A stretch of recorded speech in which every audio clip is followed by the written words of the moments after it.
Iniciamos una nueva semana aquí en La Puerta Abierta, haciendo este programa para Canal Luz, para varias radios, no sé cuántas son, me gustaría algún día saberlo, que toman la señal y transmiten por las distintas emisoras. De hecho, nosotros aquí tenemos una radio, Radio Armonía, que transmite este programa en directo. Y hay gente que prefiere escucharlo a verlo. Que también con la cara que yo tengo los comprendo, pero perfectamente.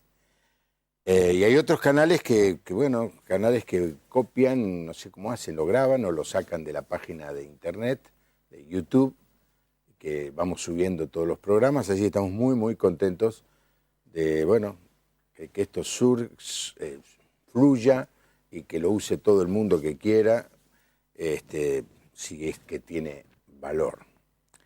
Mi invitado es un joven pastor, Pablo Marsili, tiene títulos académicos, está haciendo un doctorado, así que se puede hablar con él de muchas cosas, pero vamos más que todo a profundizar en buena parte de su testimonio, que es un tema que no muchas veces he tratado, porque no he conseguido personas que hayan vivido la experiencia que Pablo Marsili ha vivido.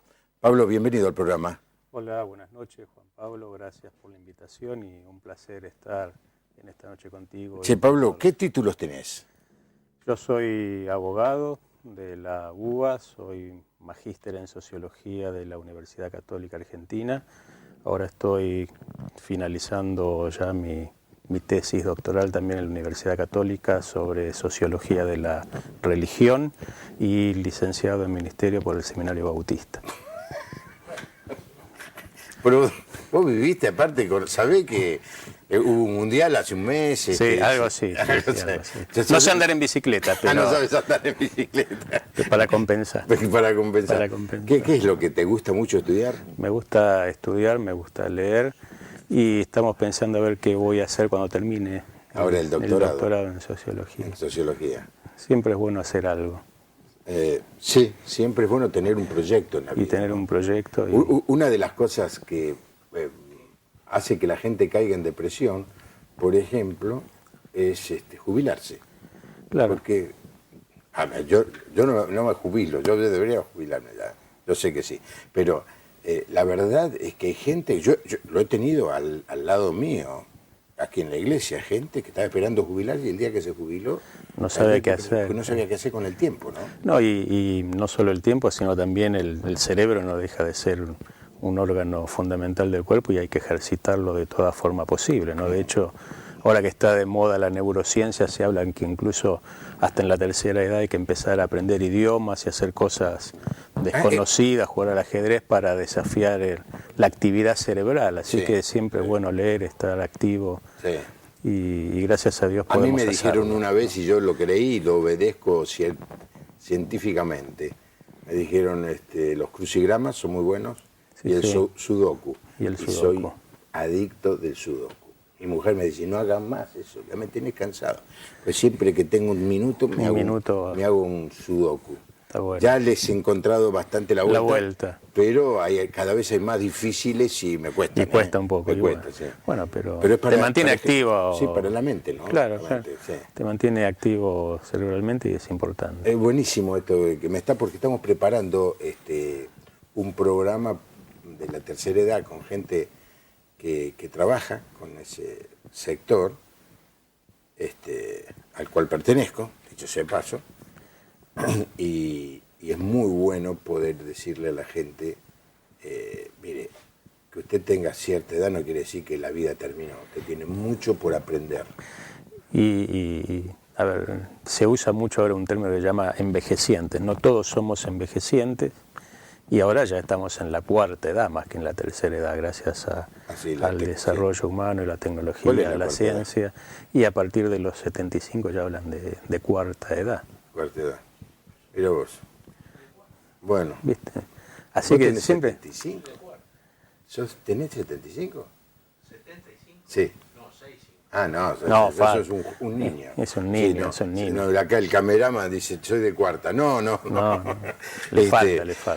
Bueno, Pablo, es la primera vez que estamos haciendo un programa y cuando viniste el otro día a charlar conmigo, me contaste un poco tu testimonio y tiene que ver con algo que muchas veces quise tratar y no encontré una persona. Te pregunté, ¿lo contarías? Me dijiste que sí y aquí estás, acá ¿no? estamos, acá estamos. Porque tu experiencia espiritual arranca desde una familia que era espiritista, de la Escuela Científica Basilio. De la Escuela Científica Basilio. A ver, contame, ¿cómo era eso? Yo nací en un hogar cuya abuela y madre eran miembros activos y medium de la Escuela Científica Basilio. Mi papá era católico, pero era un practicante no rutinario, sino normal, ¿no? Cada tanto iba a la iglesia. Y en ese hogar de ocultismo me formé, me crié, y hasta los 13 años, si bien dentro del espiritismo los menores tienen muy poca participación, casi nula, porque uno tiene que ser mayor de edad, pero sí por la vivencia cotidiana y por haber ido varias veces a la Escuela Científica Basilio después de cierta edad, pude empezar a transitar ese recorrido, y de ahí Dios nos sacó, ¿no? Tarea no fácil, mucha gente orando por nosotros, intercediendo delante de Dios, pero mi formación espiritual de chico fue dentro de la Escuela Científica Basilio. Bueno, este va a ser el tema de esta noche. Hay muchas personas que, honestamente y con toda sinceridad, son atraídas por esta experiencia. La mayoría de ellas como resultado del deseo que tienen de comunicarse con los seres queridos que han perdido. Y entran en una zona de gran riesgo en lo espiritual. Así que hago este programa, y lo incluyo a Pablo, con un profundo respeto y comprensión de esa realidad. Esto no es un programa para denostar a nadie ni señalar ninguna cuestión personal, sino simplemente para mostrar la diferencia y por qué nosotros discrepamos de la fe que es conocida como la Escuela Científica Basilio o el espiritismo tradicional. Así que quizás haya alguna persona que quiera llamarnos por teléfono y decir, yo conozco esto, he vivido esta experiencia, yo recurrí alguna vez y bueno, como siempre los teléfonos, ya usted lo sabe, lo repito particularmente, más precisamente por la gente que está escuchando esto por radio, 4568-6452, 4568-6667, y el teléfono celular para recibir mensajes de texto, el 011 o 15, aquí en la Ciudad de Buenos Aires, 6041-3585. ¿Cómo fue que tu familia entró en la Escuela Basilio? Hasta donde yo conozco, mi abuela era la practicante, por ende mi mamá nació también dentro del ámbito de esa religiosidad, y tanto mi hermano mayor como yo de la misma manera. Y empezamos a transitar por esa situación que para nosotros era absolutamente normal. Dentro del espiritismo nunca se le pasa por la cabeza, por lo menos esa fue nuestra experiencia, a nadie, que uno está haciendo una práctica ocultista, sino que el centro de todo es la oración a Jesús. Obviamente hay guías espirituales que le dicen, que nos ayudan, pero en la imagen formal siempre está la cruz, está Jesús, está José, está María, y el relacionamiento es con Dios, ¿no? De hecho, es muy difícil que dentro del espiritismo se hable, por ejemplo, de Satanás, ¿no? Con lo cual, cuando uno sale ve el cambio de paradigma o la diferencia, pero en realidad el que busca genuinamente tiene en su corazón y en su mente el hecho de que para él está hablando con Dios, y es Dios el que está interviniendo en todo el aspecto cultico y facilitándole no solamente poder hablar con familiares fallecidos, sino recreando en su vida una experiencia de fe. Por mi testimonio personal, yo conocí al Señor particularmente a los 13 años, después de haber tenido una infancia con algunos problemas de salud serios. Mi abuela, pese a ser espiritista, era muy amiga de la esposa de un pastor, muy buenas amigas, y siempre estaba a la visita de un hogar a la otra, pedir oración porque el nieto estaba mal o por tal o cual situación. Yo a los 5 meses había tenido meningitis y no quedé muy bien, que digamos, y me costó mucho superar y hacer la primaria, por ejemplo, ¿sí? Uh-huh. Con lo cual eso para mí, que me gustaba estudiar, lo que a un chico común y corriente, normal, le costaba 10 minutos, para mí me llevaba 2 horas o 3 horas, o estar todo un fin de semana tratando de apurarme para poder seguir el ritmo escolar. Y cuando a los 13 años, después de haber orado mucho y ir con cierta intermitencia a alguna iglesia evangélica, un día me invitan para una reunión especial, ahí yo escuché por primera vez el mensaje del Evangelio, ¿no? Y cuando el pastor hace la invitación a recibir a Jesucristo, yo mucho no entendía, me parecía muy raro todo, desde los cánticos, la forma celebratoria. Lo que yo estaba acostumbrado era algo más de quietud, digamos, ¿sí? Y allí yo con mis palabras y como podía le dije a Dios, bueno, si esto es cierto, yo quiero 3 cosas. Quiero poder estudiar porque me costaba mucho y no podía hacerlo. Quiero que sanes mi asma, porque aparte era un asmático crónico, vivía con salbutamol o con Ventolina ahora en el bolsillo todo el tiempo. Y quiero sentir lo que yo siento, porque se los veía contentos, ¿no? Y a partir de ese momento hasta el día de hoy, Dios sanó mi asma, Dios tocó todo mi sistema nervioso y pude estudiar, y de hecho seguimos estudiando. Un milagro de sanidad. Un milagro de sanidad importante. ¿Cuándo te diste cuenta de lo que...? En ese mismo momento yo sentí como un fuego que me quemaba, que no sabía explicar qué era, y a partir de ese momento hasta el día de hoy nunca más volví a tomar medicación alguna. Y Dios pudo transformarme y hacer lo que en principio me gustaba, que era estudiar. Y después me empecé a congregar como todo joven, adolescente, incipiente, y fui creciendo en las cosas del Señor, ¿no? ¿Y cuál fue la reacción de tu papá, de tu mamá y de tu abuela? Y la primera que creyó fue fundamentalmente mi mamá, ¿no? Y al principio, el primer año, casi un par de meses, ella fue la que me regaló la primera Biblia que yo empecé a leer, que la leía todos los días con bastante disciplina, pues lo veía como parte del estudio, ¿sí? Y después al poco tiempo se convirtió mi abuela, mi hermano y el resto de la familia, pero la primera que dio el paso junto conmigo fue mi mamá. Tu mamá. Ahora, volviendo un poquito atrás, antes de la conversión, ¿por qué la gente asiste a las reuniones espiritistas en general? Me parece que obviamente con sinceridad de corazón están buscando un relacionamiento específico con Dios. Dentro del ámbito de lo que yo conocí, hay varias cosas que atrapan a una persona. La primera es el ver milagros, sin duda.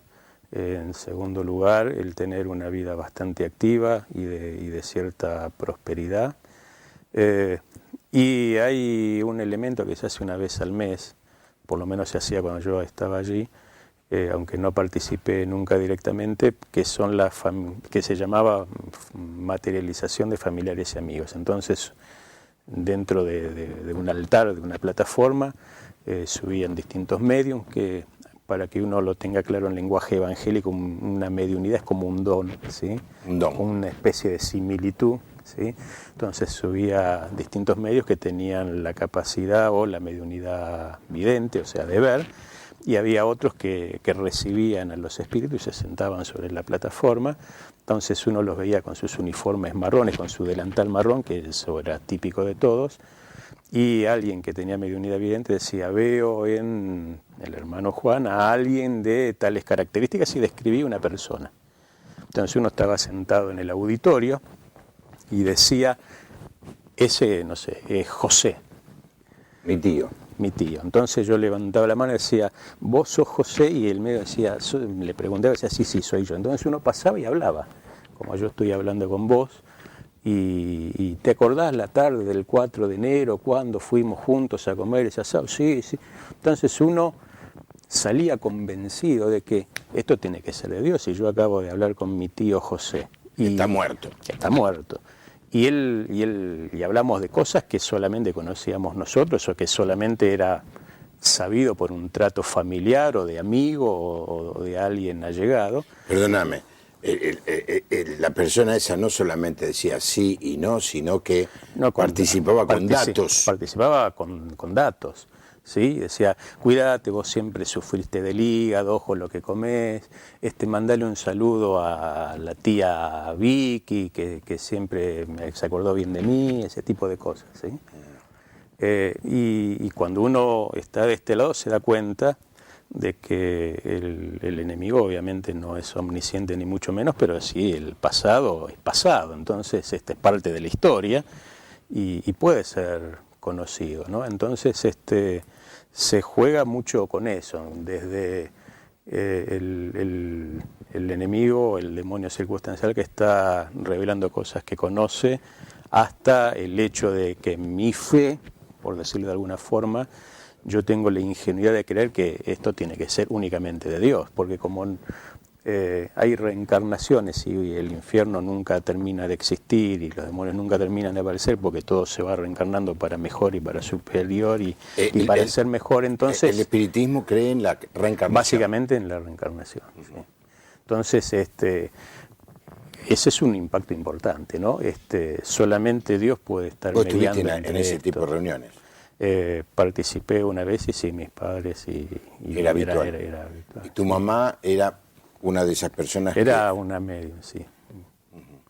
Pero me parece que ese es un gancho importante para los que ya están avanzados dentro del espiritismo, ¿no? Esto nunca se muestra así abiertamente de entrada. Uno va como asistiendo a conferencias temáticas sobre distintos temas, va participando y de a poco uno se va adentrando hasta que toma la decisión de ser un practicante, de afiliarse o de hacerse miembro, y ahí empieza, son disciplinados en cuanto a la liturgia, esto de ir y orar, y uno va y ora y trata de orar desde la paz del mundo hasta por la salud de alguien, como ¿Y a en cualquier quién le oran? Y siempre es a Jesús, ¿no? Eventualmente algún guía espiritual que dicen que me ayude a interceder, pero básicamente es a Jesús.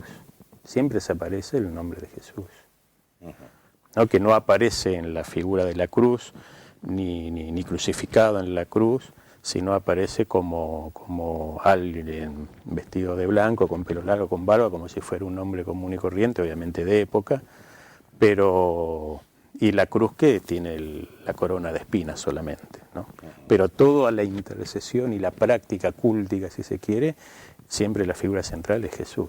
Ahora, en el anecdotario popular, pero se ve a veces en la película, eso de reunirse alrededor de una mesa, no, eso es, oscuridad, invocar un espíritu. Eso es parte del mito urbano, digamos. Sí se atenúan un poco las luces, pero no es como se ve en ninguna película, ni que se toman de las manos, ni nada. Es un lugar de culto donde la gente está sentada, está el altar, están los mediums adelante que van dirigiendo la reunión, van participando y pasan de a grupos de a 2 o 3 personas, se ora al principio, se ora al final, se termina y todo lo demás. ¿La Biblia? No, la Biblia no, hay mucho material, sí, se toman ciertos pasajes de las Escrituras, ¿no? Pero no la Biblia como la conocemos nosotros, sí obviamente conocen muchos pasajes, vos sabés la regla hermenéutica, ¿no? Un texto sin su contexto es un pretexto, entonces a veces salpicadas cosas se usan para fundamentar, y se usan en libros complementarios, ¿no? Carmen de Hurlingham, ¿cuál es el riesgo de participar en actividades espiritistas? Mari de Concordia, Entre Ríos, está viendo el programa, manda saludos. Carla de Capital dice si es verdad que son espíritus de muertos o son entes espirituales. Viviana de Junín está mirando el programa, pero no sale la voz. Debe ser de Junín el problema, porque si otros están escuchando, claro. No es un problema nuestro, ni de Canal Luz, ni del satélite, será de allí del... A ver, pero si no me escucha, ¿para qué se lo digo? Marta de Ramos Mejía, participé de una sesión espiritista, había un medium que escribía como en trance. ¿Qué significa? Sí, mediunidad escribiente. Escriben mensajes que reciben dentro de este mismo marco litúrgico en nombre de Dios, pero que uno ya sabe cómo. Y son mensajes que después se leen a la gente que está congregada ahí, o se le entrega a alguien y dice, mira, esto tenelo en cuenta, porque puede ser que te pase o no, pero es mediunidad escribiente, se le dice. Uh-huh. Y en una de las preguntas, en realidad, cuando uno empieza a leer la palabra y Dios empieza a obrar en el corazón de uno y lo contrasta todo esto con la Biblia, ¿no? que es la palabra autorizada de Dios para cada uno de nosotros, se da cuenta, la Biblia muy claramente dice, ahí en Hebreos capítulo 9, que a los hombres les es dado nacer una sola vez y luego el juicio. ¿Sí? Y a lo largo del libro de Levíticos, de Deuteronomio, Isaías, vuelve a insistir, Éxodo, siempre está la prohibición expresa de consultar a divinos y de hablar con los muertos. Y Isaías también hace particular hincapié con esto.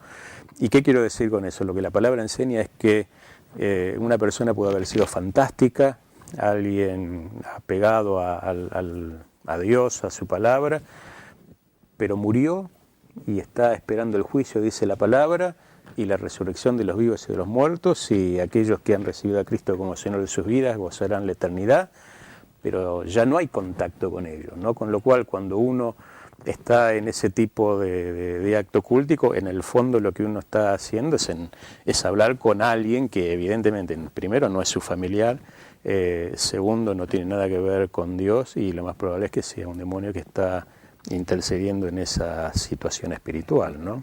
Entonces ese es el peligro, que uno termina haciendo pactos y relacionamientos con entidades del mal. Esto es lo que dice San Pablo, ¿no? Nuestra lucha no es contra carne ni contra sangre, sino contra principados y potestades de las tinieblas, y así es que ellos van ganando este tipo de situaciones, ¿no? Sí.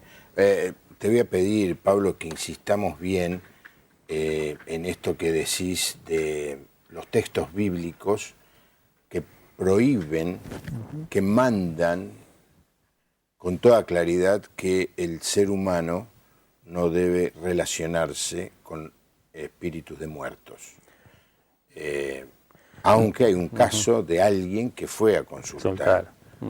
Después lo vamos a contar. Pero leo algún mensaje que llega para que no se me amontonen, ¿no? Leonor de San Nicolás, estuve en esa escuela, pero ahora Cristo es mi norte. Lo que pasa es que ahora la gente quiere milagros automáticos y sensacionalistas. Dante, de pueblo italiano, manda bendiciones y dice que el Señor ve el corazón, que el ser humano con Cristo es lindo, tiene el corazón. Juan de Buenos Aires pregunta si el alma del hombre es como la semilla de una planta.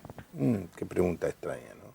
Sí, no me queda muy claro. Lucas y familia preguntan en qué momento se dio cuenta que esa práctica era satánica.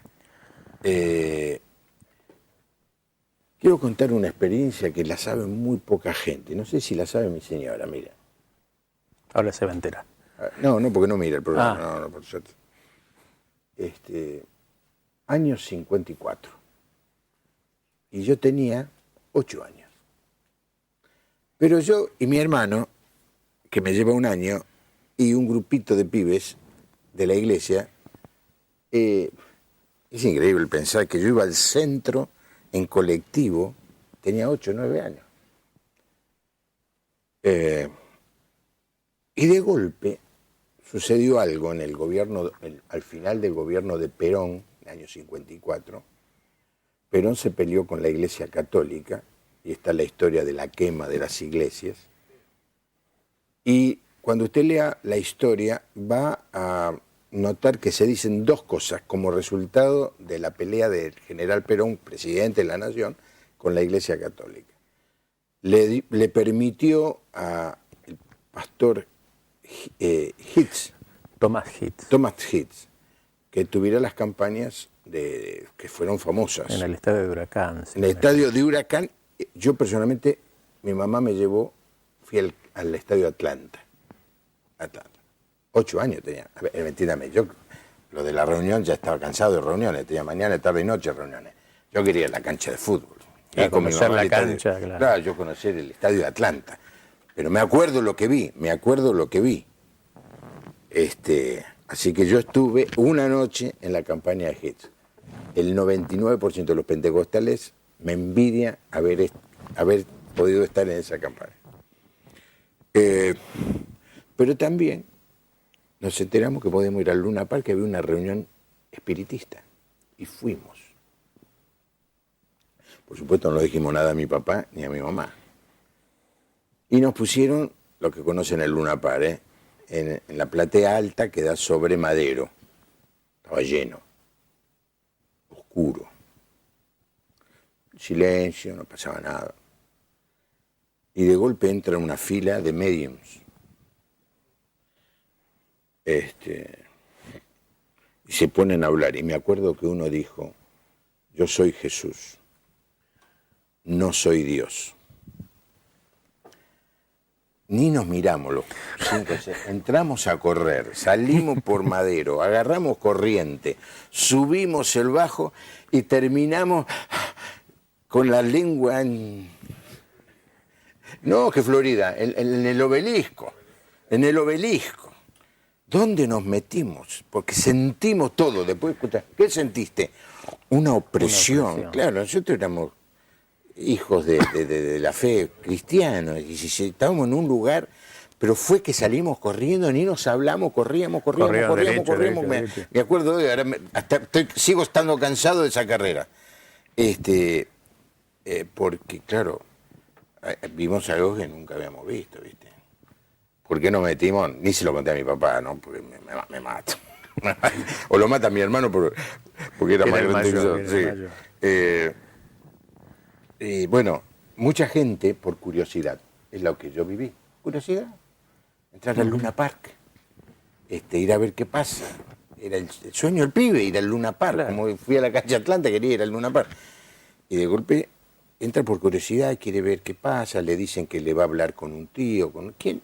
¿Viste? ¿Quién no tiene esa nostalgia de decir, mi tía, mi mamá, le quiero decir que la quiero, me olvidé, le quiero preguntar? Algunos dicen que van y dicen, ¿dónde dejaste el tarrito de lata con los dólares?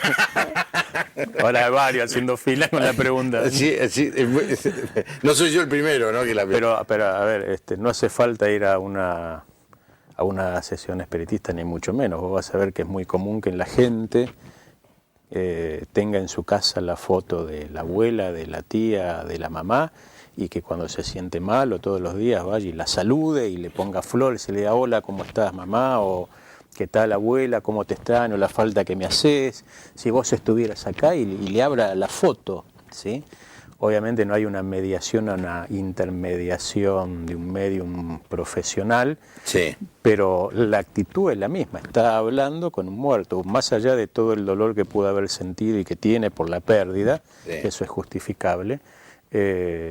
Está materializando verbalmente algo que la palabra dice que no debemos hacer. En todo caso, en cualquier situación de crisis, de dolencia, de angustia o de desesperación, el único intermediador entre Dios y los hombres es Jesucristo, y la oración es por el Espíritu Santo, ¿sí?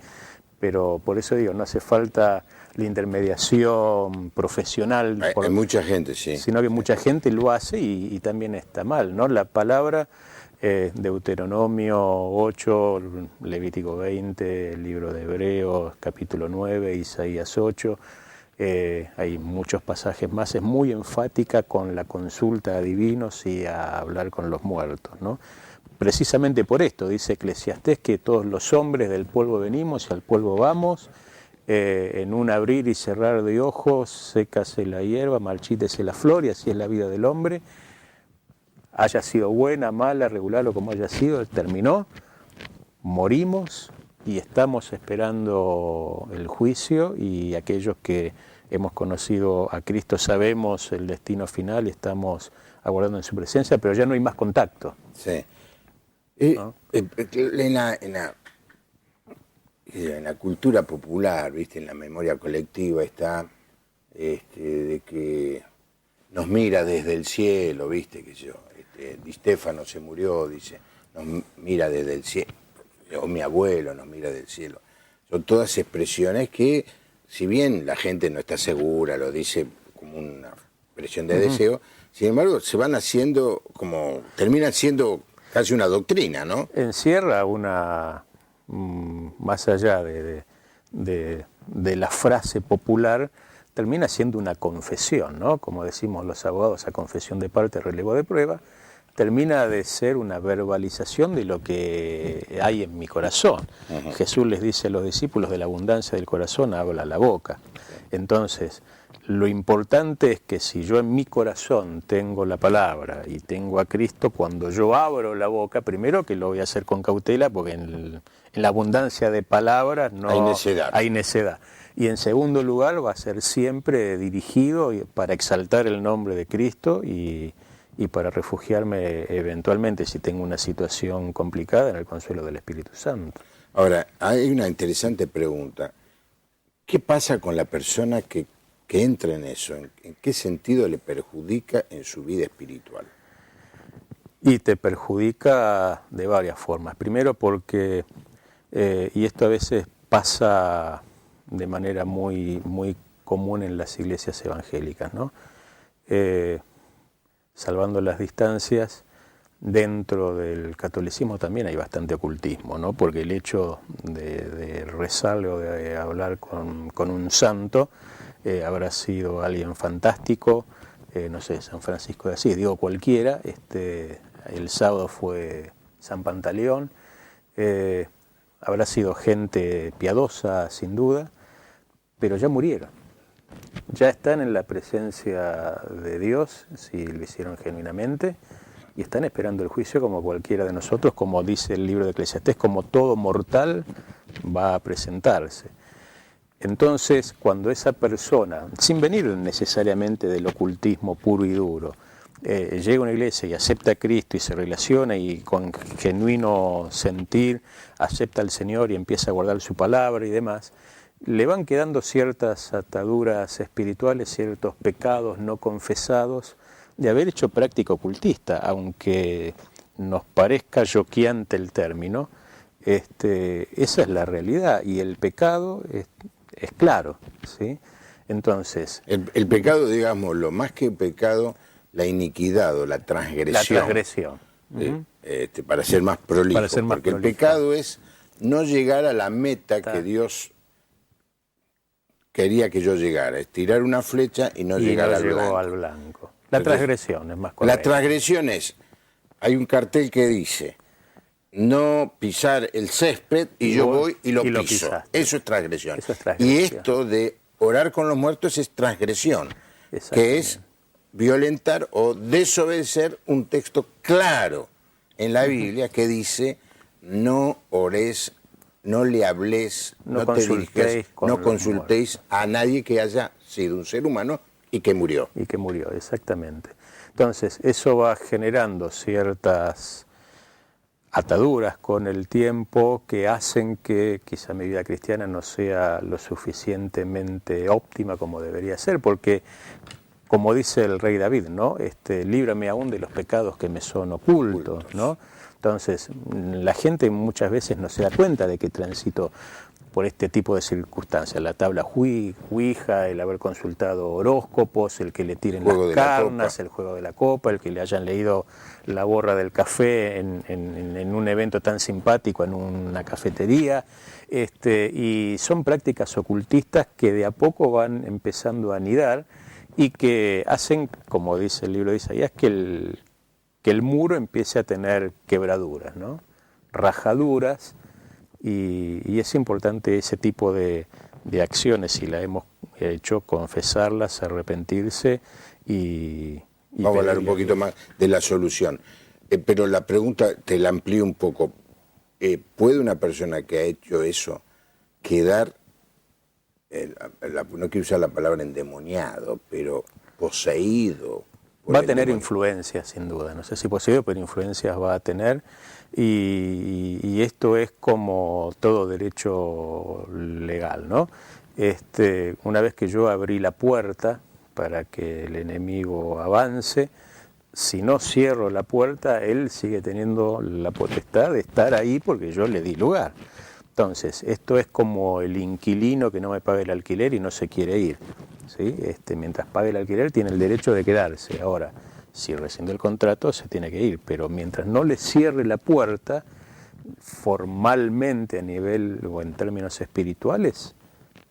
Sí, pero te la complico un poco más, Pablo, ya que sos tenés tantos títulos. La persona en un momento recibe a Jesucristo, confiesa sus pecados, se arrepiente, recibe a Cristo y ahora el Espíritu Santo viene a vivir en la vida del creyente. ¿Se va automáticamente? ¿Eso soluciona el problema o todavía hay que hacer alguna cosa más? Porque lo que uno experimenta como pastor es que mucha gente queda con el inquilino ese que no se quiere ir. No, es que mientras no lo confiese va a quedar. Entonces, muchas veces no lo confiesa porque no se dio cuenta que lo tiene que confesar o nadie le dijo que lo tiene que confesar. En todo proceso de conversión, en paralelo tiene que haber un proceso de desconversión. No, es que mientras no lo confiese va a quedar.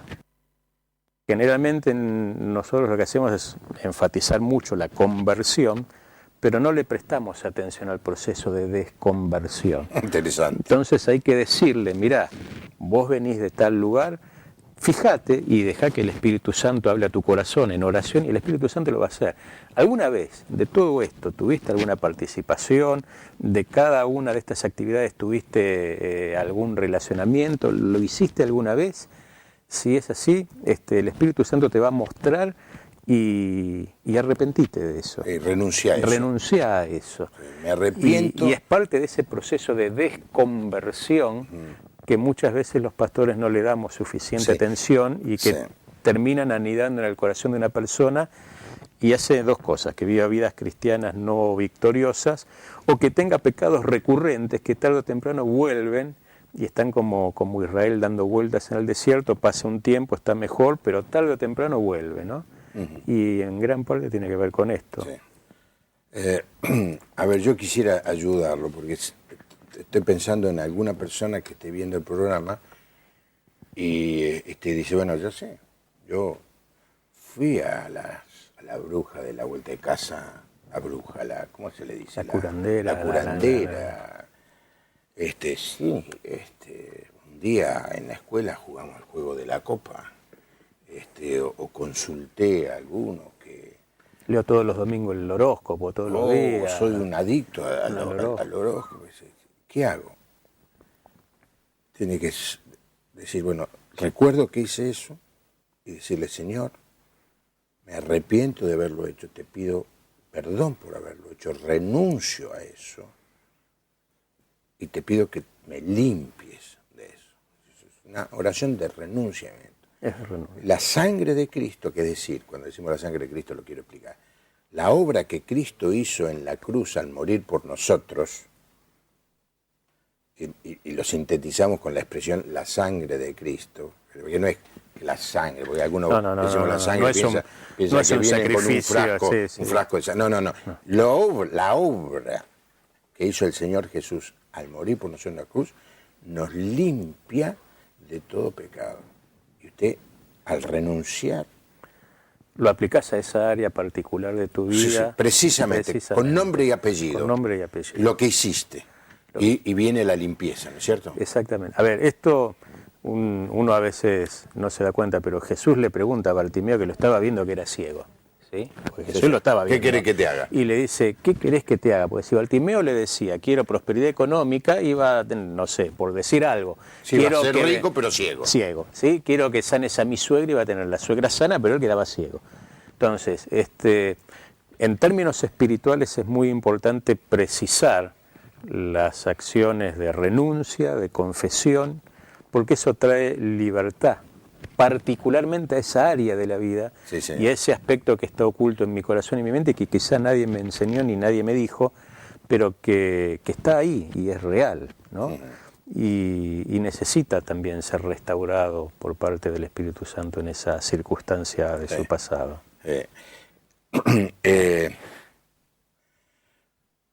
Mario de Mendoza,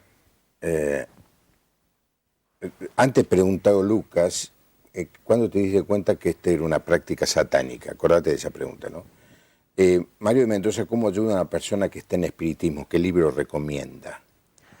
Tiene que ver con lo mismo. Cuando me di cuenta, primero cuando recibí al Señor Jesús, obviamente allí el Espíritu Santo vino a mi corazón y empezó a trabajar en mi mente, pero fundamentalmente los cielos fueron abiertos cuando empecé a leer la palabra, cuando empecé a estudiar la palabra y cuando yo confrontaba y leí el texto con lo que había sido mi experiencia, pese a que era un adolescente, pero que había sido mi formación, y yo decía, pero esto no es lo que dice la Biblia, acá hay algo más. O esto que yo hacía conforme a esto está errado. Y ahí es lo que Jesús dice claramente, ¿no? La verdad os hará libres. Y la verdad sigue siendo la palabra del Señor. Sí. A ver, ¿me dejas de recomendarle un libro? Vale. De Neil Anderson. Y ahora vos capaz que te acordás el título, Libres por Cristo. Libertad en Cristo. Libertad en Cristo, algo así, sí. Libres en Cristo. Libres en Cristo, Libres en de Cristo. Neil Anderson, Libres en en Cristo. donde están los 7 pasos para la sanidad interior, ¿no? Quizás es un libro más para Y tiene un líderes y anexo pastores. ese libro Tiene donde una. están varias prácticas ocultistas listadas. Sí, sí, sí. Y el autor dice, en caso de haber practicado algo de esto, renuncie. Y inclusive está la oración, Está la oración sugerida final. para que uno... Nosotros solemos usar ese material y nos ha sido de mucha bendición. Eduardo de Paraná, muy interesante. ¿Qué opina de la evolución post-teita? No sé qué es esto, no sé si te suena. No, no me suena. Raúl de Rosario era espiritista, le dijeron que su hija internada en un neuropsiquiátrico no tenía salvación. Eso la llevó a convertirse y recibió al Señor. Amén. De Pampa del Indio dice, muy bueno el programa, Victoria Capital, ¿cómo interpretar lo que sucedió en el Monte Hermón, la transfiguración de Cristo cuando aparecieron Elías y Moisés? Interesante la pregunta. Emilio de Entre Ríos dice que en 1 Samuel 28 relata una práctica espiritista. ¿Cómo se explica? La consulta de Saúl. De Saúl. Amelia de Chubut dice que su mamá falleció y dice que escuchó su voz 2 veces. ¿Cómo puede ser? Julia de San Nicolás, si una persona fue solo una vez, ¿tiene que renunciar igual? Sí. Lo que abunda no daña.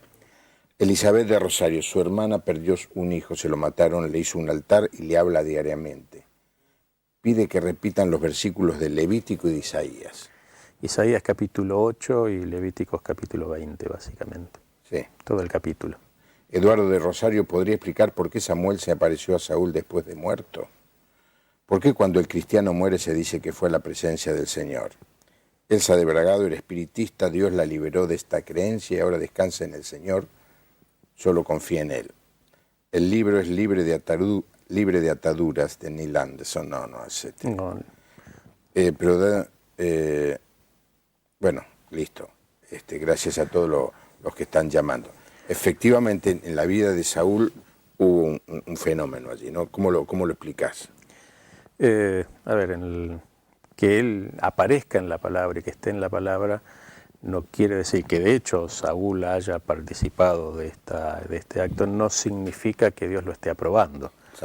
Precisamente está en la palabra como muestra de desaprobación expresa de parte de Dios. De hecho, ya cuando él había consultado en ese momento a la divina, Dios particularmente, dice el texto más adelante, el Espíritu de Dios ya se había alejado, ¿no? de Saúl. Con lo cual, el hecho de que el rey Saúl haya hecho una práctica espiritual prohibida, que aparezca en la palabra, aparece precisamente para evitar, como ejemplo, que cada uno de nosotros lo haga. Claro. ¿Sí? Y es muy común, yo sé que a la gente le puede sonar duro, pero muchas veces el escuchar voces, el tener presente imágenes tiene que ver con manifestaciones de demonios que obviamente conocen mi debilidad y que yo verbalizo con la palabra, y esa actividad que está siendo ejercida por algún demonio o algún ángel no de luz precisamente, y me está induciendo al error, ¿no? Pero la palabra es taxativa con esto. Por eso es tan importante discernir la voz de Dios en nuestro corazón. Y para discernir la voz de Dios yo tengo una sola forma. Tengo que tener intimidad con Dios, tengo que conocer a Dios, tengo que conocer la palabra, porque cualquier cosa, aunque se me presente un ángel de luz, porque esto es lo que dice San Pablo ahí en 1 Corintios, ¿no? Que Satanás se disfraza como ángel de luz aún para engañar, ¿no? Entonces, aunque yo esté viendo, no sé, un arcángel iluminado, si lo que me dice y lo que yo estoy viendo no contrasta con lo que enseña la palabra, no es de Dios. Es tan simple y tan sencillo como eso, dice el apóstol Pablo, examinarlo todo y retener lo bueno, y muchas veces necesitamos el doble filtro de que todo lo que escuchamos y todo lo que vemos sea cotejado permanentemente con la palabra. Exacto. Lógicamente comprendemos que alguien que ha perdido un ser querido y siente, que escucha, entendemos su... Es parte del dolor también y del sí, pésame que tiene que realizar, ¿no? Pero la verdad es que quien murió, murió. Está en la presencia. Ahora, alguien pregunta, cuando muere una persona, dice que va a la presencia del Señor. Es muy interesante esto, y sería para otro capítulo un día hablar sobre qué pasa con el alma de una persona al Cuando morir, muere. ¿no es cierto? Algunos piensan que duerme, es decir, que está en un estado... Ahí, tomando a Pablo en Tesalonicenses, Sí, ¿no? dice que los que durmieron, aunque es un símbolo de muerte, ¿no? Es una referencia a muerte. Pero hay otros textos que hablan de que la persona va a la presencia de Dios, como fue el pobre Lázaro, que fue a la presencia, al seno de Abraham también. No es el cielo, no es el cielo. Pero están en un lugar que no debe ser feo, debe ser bastante lindo, que es la presencia de Dios, ¿no es cierto? Por eso Pablo dice, ausente del cuerpo, presente con Cristo, que es muchísimo mejor. De todas maneras, como bien dijo Pablo, todos los que están muriendo están esperando el día, la consumación de los tiempos, el día del juicio. ¿Y qué juicio? ¿Cómo? ¿Los creyentes van a pasar por un juicio? No, los creyentes vamos a estar allí y Dios nos va a ver limpios, como si nunca hubiéramos pecado, como si hubiéramos sido santos desde que nacimos hasta que morimos, porque en vez de mirarnos a nosotros, nos va a ver a través de Jesucristo. Jesucristo va a decir, a este lo salvé yo, por este di la vida yo, este viene a casa con nosotros. Pero aquellos que no reciben a Cristo se van a encontrar con el juicio de Dios, ¿no es cierto? Y Dios les va a preguntar, vos yo no quise nunca creer en Dios, no quise nunca obedecer a Dios, no quise nunca vivir cerca de Dios. Bueno, te respetamos el deseo, no vas a estar en la eternidad cerca de Dios. Dios es un caballero.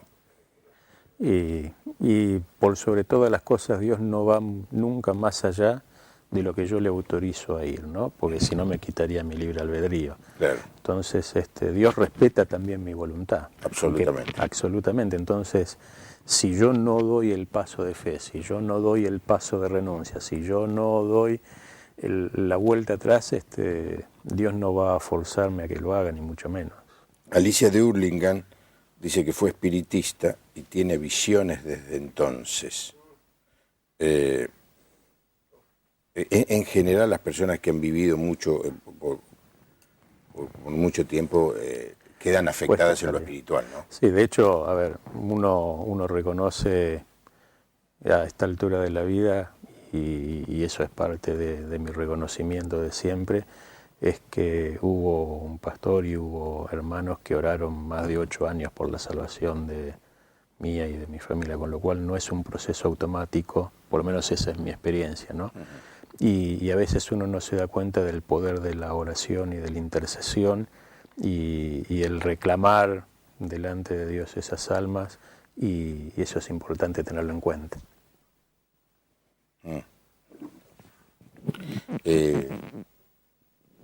El micrófono que me están diciendo, no. ¿Ya está? Bueno, no, me están haciendo alguna indicación. Le digo a esta televidente que nos llama desde Hurlingham, Alicia, para cerrar un poco el consejo de Pablo, busque a alguien que la puede ayudar. Busque una iglesia, hable con el pastor y dígale, mire, me está pasando esto, quiero liberarme de esto. Pero lo primero que le van a decir, o lo primero que le deben decir, el primer paso es arrepentirnos de nuestro pecado y recibir a Cristo como Salvador. Es el principio. Es el principio. Hay gente que quiere ser liberada de los demonios, pero no quiere recibir a Cristo como su Salvador. La historia la contó el Señor Jesús. Le sacamos un demonio y después tiene 7.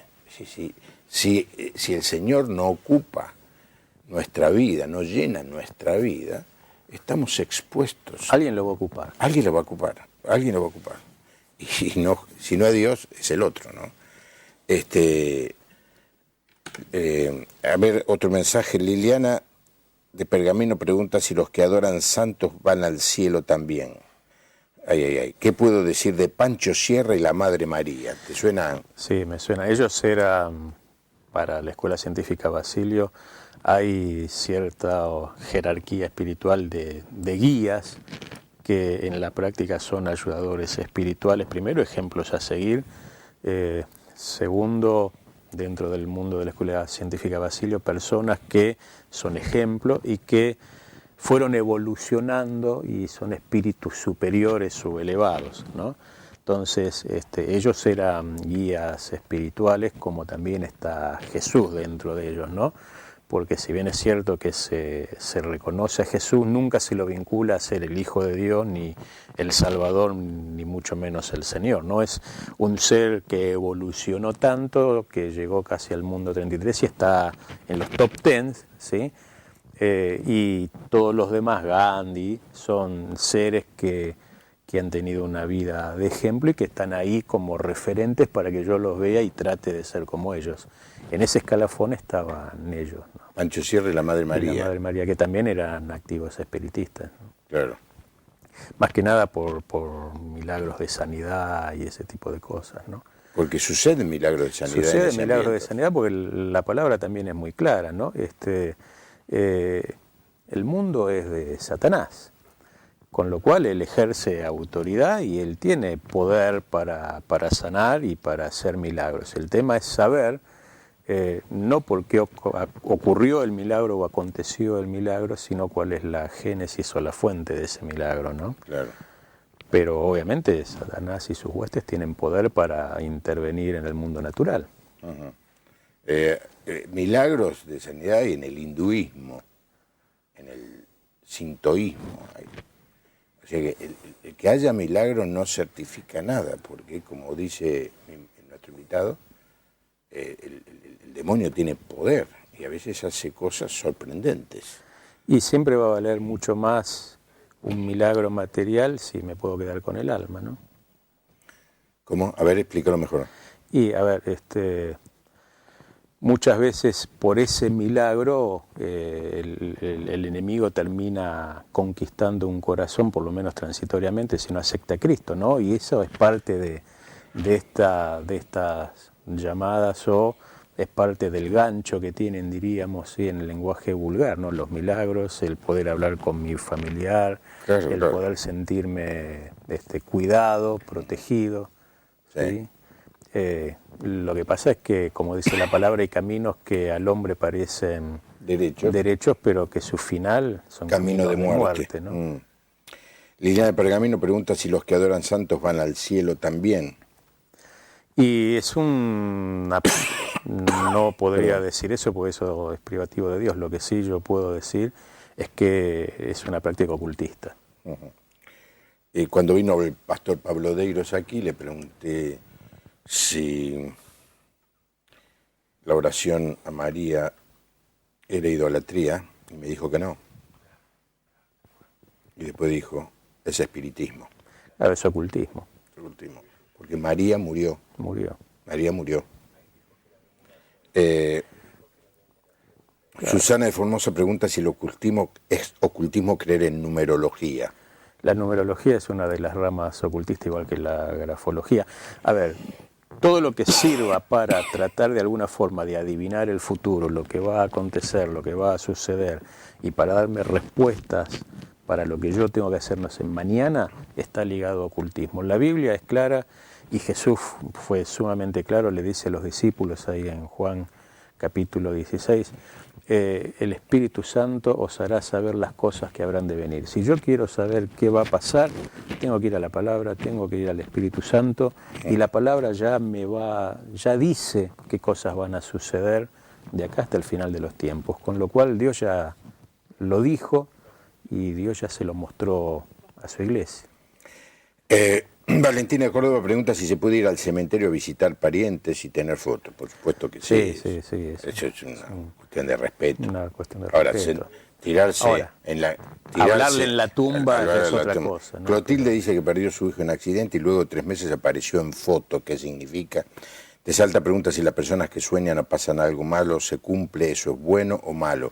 Bueno, vamos a hacer otro programa.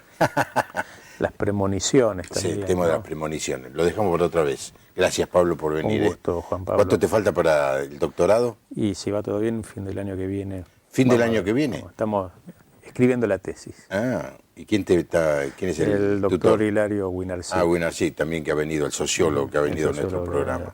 ¿Y te recibirías de? Doctor en Sociología. ¿En la Universidad Católica Argentina. Mirá vos. Y si saben ahora que dijiste que... No.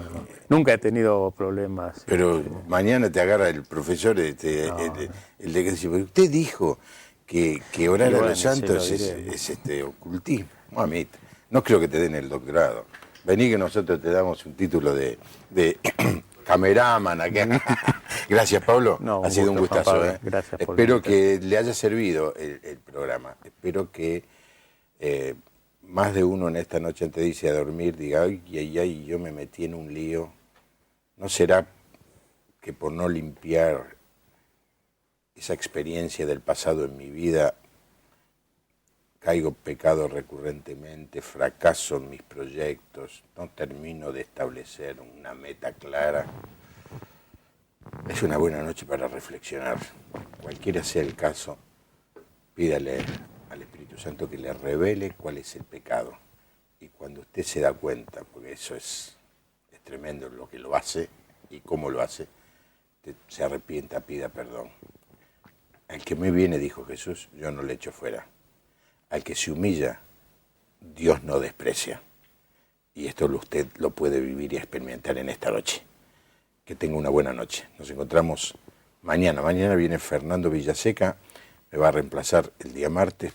Me voy a hacer un estudio incómodo, me van a poner un aparato que me va a medir la presión. La otra vez hice el programa con eso y me sentí muy incómodo. Así que el Holter, sí, el miércoles vamos a tener un programa interesante y el jueves vamos a hablar de la crisis en Gaza con alguien que ha construido casas en ese lugar. Que Dios le bendiga. Hasta mañana. Todos los días tenemos.